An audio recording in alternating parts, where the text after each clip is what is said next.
ದಕ್ಷಿಣ ಕರ್ನಾಟಕದಲ್ಲಿ ಸಿದ್ದರಾಮಯ್ಯನ ಓಟ್ ಹಾಕಿಲ್ವ ನಾವು? ರೇ ಸಿದ್ದರಾಮಯ್ಯ ನಿಮ್ಗೆ ಓಟ್ ಹಾಕಿಲ್ವೇನ್ರಿ ನಾವು ಓಟ್ ಹಾಕಿರೋರಿಗೆ ಮೋಸ ಮಾಡ್ತೀಯಲ್ಲಪ್ಪ ನೀನು. ಇನ್ನು ಬೇರೆಯವ್ರಿಗೆ ಯಾರಿಗೆ ನಡ್ಕೊಳ್ಳೋದು ನೀನು ಮಾತಂತ? ಇಲ್ಲಿ ನಿನಗೆ ಅಸೆಂಬ್ಲಿ ಒಳಗೆ ಕಳಿಸಿರೋರಿಗೆ ಮೋಸ ಮಾಡ್ತಾ ಇದೆ, ಇನ್ನು ಮಾತಾಡಿರೋದು ನಿಂತ್ಕತ್ತದ? ನಿಲ್ ಮಾತು ನಾವು ಕೊಟ್ಟಿದ್ದಿಲ್ಲಪ್ಪ ಓಟು, ನನ್ನ ಮನೆಗೆ ಬಂದು ಕೇಳಿದೆಲ್ಲ ಓಟು. ಆ ಓಟ್ ಹಾಕೋ ದಿನ ನಾವೇನಂತ ಕೇಳಿದ್ವು ನಿನ್ನ? ನಮ್ಮ ಕಬ್ಬಿಗೆ ಸೂಕ್ತ ಬೆಲೆ ಕೊಡೋದು ಕೇಳಿದ್ವು. ನೀನೇನು ಮಾಡಿದೆ ಇವತ್ತು? ನಮಗೆ ಮಾತು ತಪ್ಪದವ, ಇನ್ನು ಬೇರೆಯವ್ರಿಗೆ ಮಾತು ತಪ್ಪೋದು ಉಂಟಾ? ಇಲ್ಲಿ ಫಸ್ಟ್ ಕೆಲಸ ಮಾಡಪ್ಪ ನೀನು.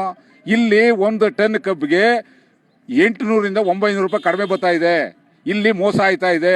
ನೀವು ನಿಜವಾಗೂ ನೀನು ಮತ ಕೊಟ್ಟಿರ್ತಕ್ಕಂಥವ್ರಿಗೆ ಸ್ವಾಭಿಮಾನಿಯಾಗಿ ಮತ ತಗೊಂಡು ಪ್ರಾಮಾಣಿಕವಾಗಿದ್ದರೆ ಈ ಜನಕ್ಕೆ ಕೆಲಸ ಮಾಡಿ ಹಣವನ್ನು ಕೊಡಿಸು. ಇಲ್ಲ ಫ್ಯಾಕ್ಟ್ರಿ ಗುಲಾಮ್ನ ಕೆಲಸ ಮಾಡ್ತೀವಿ, ಸರ್ಕಾರ ಫ್ಯಾಕ್ಟ್ರಿಗೆ ಪರವಾಗಿದೆ ಅಂತಂದರೆ ನಾವೇನು ಮಾಡೋಕ್ಕಾಗಲ್ಲ.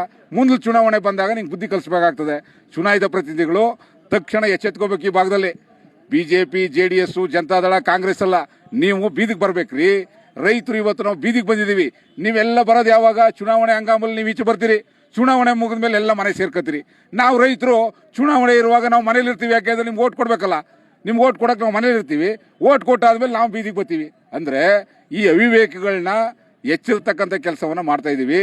ಮುಂದಿನ ದಿನಗಳಲ್ಲಿ ಸರಿಯಾದ ರೀತಿಯಲ್ಲಿ ಕ್ರಮ ತಗೊಂಡು ನಮಗೆ ನ್ಯಾಯವನ್ನು ಕೊಡ್ತಕ್ಕಂಥ ಕೆಲಸ ಮಾಡಲಿಲ್ಲ ಅಂತ ಹೇಳಿದ್ರೆ ನಿಮ್ಮನ್ನ ಬೀದಿಲಿ ತಿರುಗಾಡಕ್ಕೆ ಬಿಡಲ್ಲ.